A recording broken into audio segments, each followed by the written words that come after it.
Que bom estarmos juntos mais uma vez. Espero que esteja tudo bem com você. Quando pensamos em OVNIs ou em incidentes ufológicos que aconteceram no Brasil, a primeira coisa que vem à nossa mente é o caso de Varginha, no interior do estado de Minas. Isso porque esse foi um dos fenômenos mais bem documentados do nosso país, ganhando grande relevância nacional, especialmente por causa da divulgação da mídia. No entanto, existem vários outros incidentes que ocorreram por aqui que não são tão curiosos, misteriosos e relevantes quanto este último, mas que não receberam tanta atenção e por isso acabaram esquecidos em nosso passado.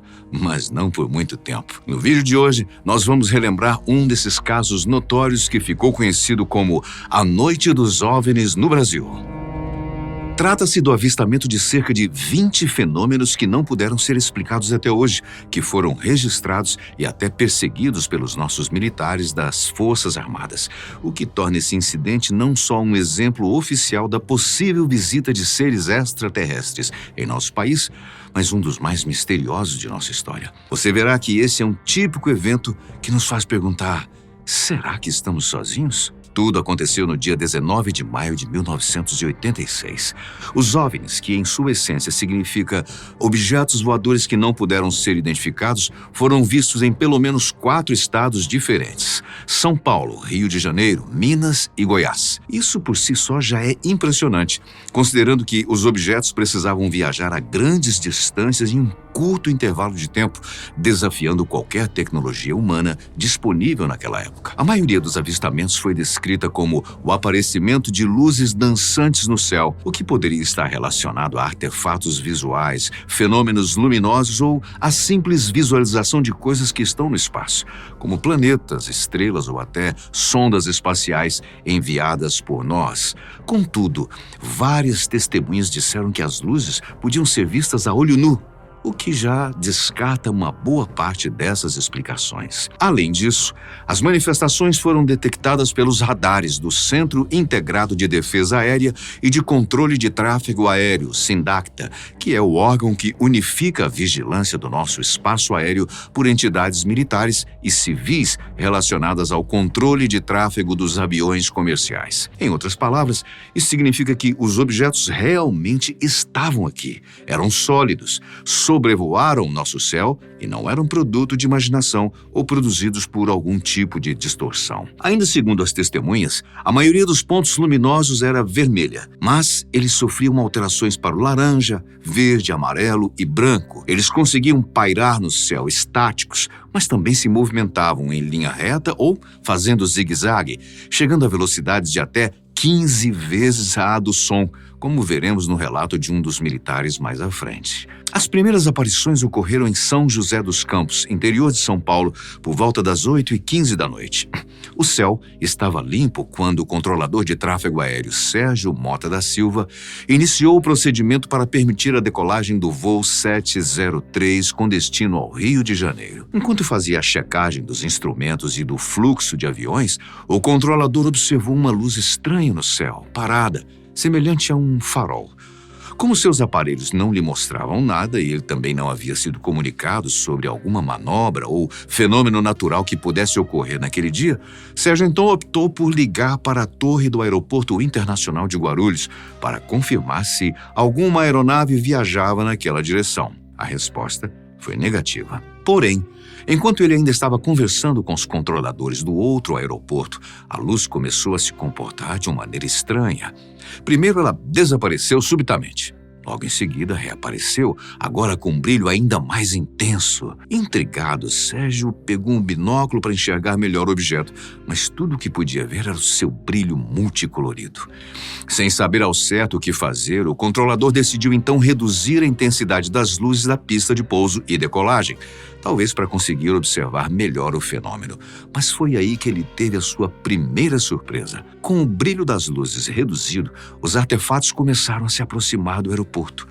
Mas quando ele aumentou novamente, elas se afastaram, como que estivessem interagindo com o controlador de alguma forma, mostrando que poderiam se comportar de maneira mais inteligente e não ser fruto apenas de uma anomalia atmosférica. Naquela noite, pelo menos 3 aeronaves reportaram avistamentos semelhantes durante o voo, todas em locais próximos de onde os artefatos foram observados por outras testemunhas. O primeiro deles foi um Embraer EMB-110, conhecido como Bandeirante, que estava sendo usado pela TAM para fazer a rota de Londrina, no Paraná, até São Paulo, na capital. O piloto reportou para o Centro de Controle Aéreo de Brasília que havia um objeto não identificado em aparente rota de colisão, o que, sem sombra de dúvidas, provocou um susto entre os pilotos e os controladores. Felizmente, o avião conseguiu seguir o seu plano de voo sem intercorrências. O segundo avistamento foi realizado por uma aeronave da extinta Companhia Aérea Transbrasil, enquanto esta sobrevoava a região de Araxá, em Minas. O voo saiu de Guarulhos com destino a Brasília, mas foi a terceira experiência que realmente impressionou a todos. Ela aconteceu num avião bimotor Xingu, prefixo PT MBZ, que voltava de Brasília e ia para São José dos Campos, lugar onde tudo começou. Sérgio, o controlador de tráfego aéreo, fez então contato com o bimotor, questionando se ele havia observado algo estranho durante a sua viagem, já que, além dos avistamentos a olho nu, ele também identificou pelo menos 3 objetos desconhecidos em seus radares. Quem estava no comando da aeronave era o coronel Osiris Silva, que estava voltando de uma reunião com o então presidente José Sarney. E, de fato, o coronel conseguiu observar os pontos luminosos enquanto sobrevoava a região. Segundo ele, havia pelo menos 2 que, da sua perspectiva, pareciam estrelas brilhantes que emitiam uma luz predominantemente vermelha. Normalmente, o procedimento nesses casos é fazer uma manobra evasiva para se afastar dos artefatos e evitar uma possível colisão. Mas Osiris Silva não era apenas um piloto comercial. Ele já havia dedicado vários anos de sua vida à Força Aérea Brasileira e tinha o treinamento militar enraizado em seus pensamentos e comportamentos. Assim, em vez de desviar, ele optou por realizar uma manobra de aproximação do alvo, a fim de investigar o que realmente estava causando aquelas anomalias. Seu copiloto, Alcir Pereira da Silva, tentou advertir, dizendo que geralmente quem persegue esse tipo de coisa acaba desaparecendo. Mas isso parece não ter afetado o ímpeto do coronel. Eles mudaram a rota e foram em direção das luzes. Mas nesse caso, para alívio do copiloto, quem acabou desaparecendo foram os objetos, que não puderam ser identificados.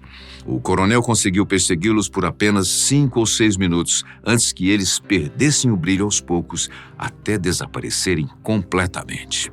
Eu vi um objeto luminoso no espaço, parecia um astro normal. Eu voei na direção dele e após 5, 6 minutos de voo, fiquei com a impressão de que ele começou a esmaecer, perder a intensidade e o brilho. No dia seguinte, Osiris Silva tomou posse como o novo presidente da Petrobras.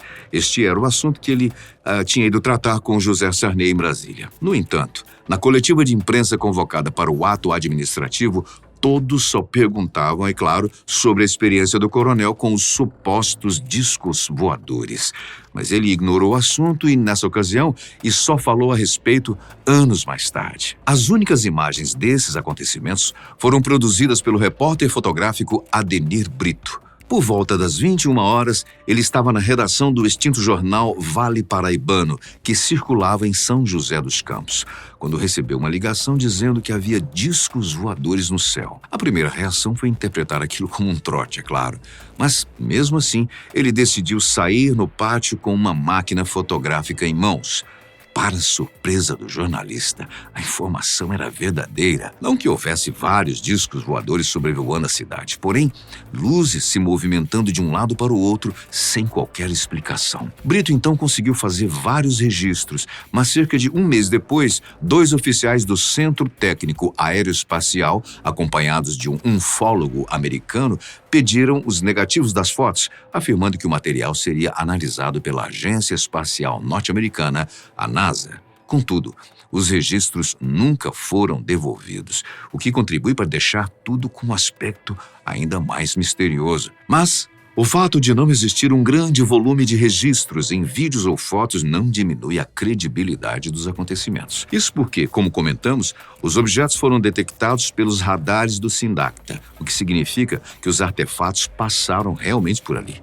mesmo que não saibamos ao certo do que se tratava. Além disso, como eles foram observados a olho nu e identificados pelos instrumentos de navegação civis e militares, poderiam ser ameaças em potencial para o nosso espaço aéreo. Por isso, as autoridades precisaram intervir, enviando aeronaves da Força Aérea Brasileira para interceptar os possíveis invasores. Vamos conhecer um pouco mais de detalhes acerca dessa perseguição.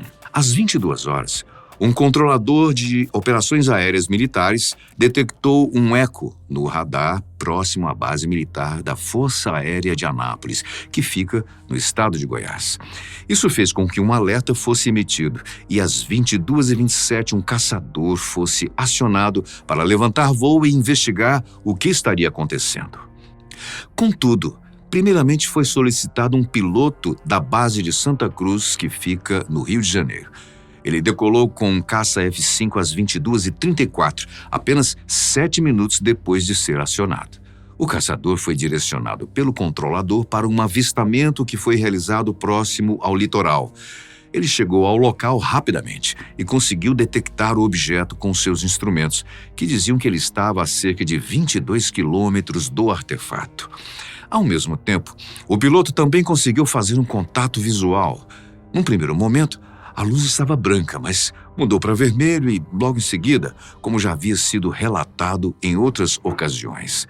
Durante a perseguição, o artefato se manteve abaixo da aeronave militar, mas começou a subir gradativamente, mantendo-se sempre pelo menos 10 graus acima do plano de voo do F-5. O alvo continuou subindo até chegar a 33 mil pés, uma altura que já não era segura para o avião da FAB. A instrução da base para o caçador é que ele passasse a rojão.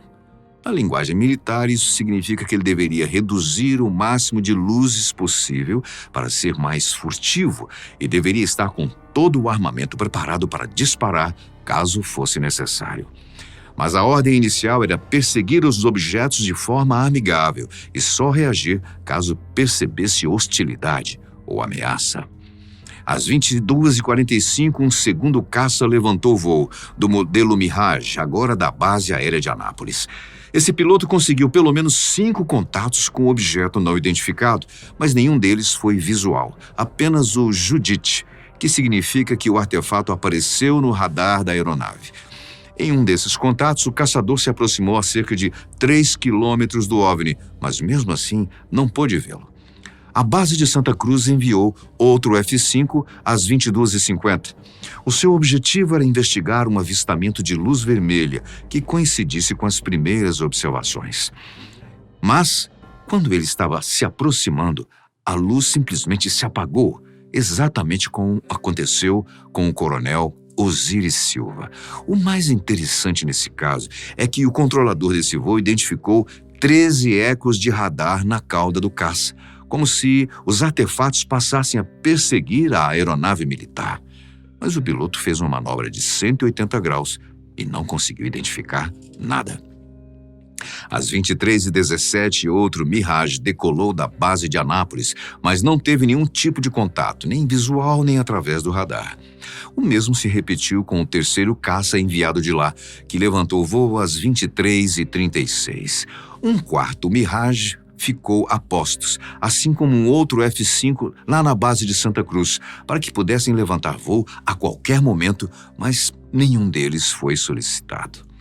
Contudo, de toda essa experiência de perseguição, talvez a mais impressionante tenha ocorrido com o capitão Viriato, que pilotava o primeiro caça enviado de Anápolis. Em relatos posteriores, o militar afirmou que tentou perseguir o objeto identificado em seu radar com uma velocidade de Mach 1.3, que corresponde a 1.600 km por hora. No entanto, quando estava se aproximando, o OVNI conseguiu se afastar rapidamente, desaparecendo de todos os instrumentos de mediação. Pelos cálculos do piloto, considerando a velocidade percorrida e o tempo gasto, estima-se que esse artefato tenha chegado a Mach 15, o que seria equivalente a 18.000 km por hora. Pasme! Bem, isso é algo totalmente incompreensível para qualquer tecnologia humana. Até então, o avião mais rápido da história era o North American X-15, que atingiu incríveis 7.000 quilômetros em 1967. Mesmo assim, a velocidade observada pelo capitão é algo impressionante, mesmo para os padrões atuais da aviação. Como mencionamos, esse incidente entrou para a história como algo oficial, sobretudo porque envolveu uma grande operação militar. Por isso, no dia 23 de maio de 1986, o então ministro da Aeronáutica, o brigadeiro Otávio Júlio Moreira Lima, convocou uma coletiva de imprensa reconhecendo que 5 caças da Força Aérea Brasileira haviam perseguido cerca de 21 objetos que não puderam ser identificados, os famigerados OVNIs. Esse número foi estimado em relação à contagem de ecos registrados nos radares, mas estima-se que ele pode ter sido bem maior com os avistamentos a olho nu. Na coletiva, o ministro afirmou que os dados seriam investigados e um dossiê completo seria elaborado e divulgado em 30 dias. Só que esses 30 dias acabaram acontecendo somente 23 anos depois, em 25 de setembro de 2009. Atualmente, o relatório pode ser acessado publicamente no Acervo Nacional e ele descreve todas as informações que nós trouxemos para você e dá a seguinte conclusão. Como conclusão dos fatos constantes observados em quase todas as apresentações, este comando é de parecer que os fenômenos são sólidos e refletem, de certa forma, inteligência, pela capacidade de acompanhar e manter distância dos observadores, como também voar em formação, não forçosamente tripulados. Isso significa que os resultados foram inconclusivos, sendo impossível afirmar a origem ou o objetivo dos artefatos, mas destacando que eles se comportavam de maneira inteligente, sendo tripulados ou não. É claro que isso não implica necessariamente que se trata de seres vindos de outros planetas, pois sempre precisamos considerar que outros humanos podem ser responsáveis por esses fenômenos, especialmente se tratando de tecnologias militares e secretas para uso de espionagem. Mas, mesmo assim, esse incidente é um dos mais notórios do nosso país e o seu dossiê é o segundo documento mais acessado do nosso acervo nacional, demonstrando a curiosidade que esse tema levanta. Provavelmente, as pessoas interessadas estão buscando responder a mesma questão do que nós. Será que estamos sozinhos?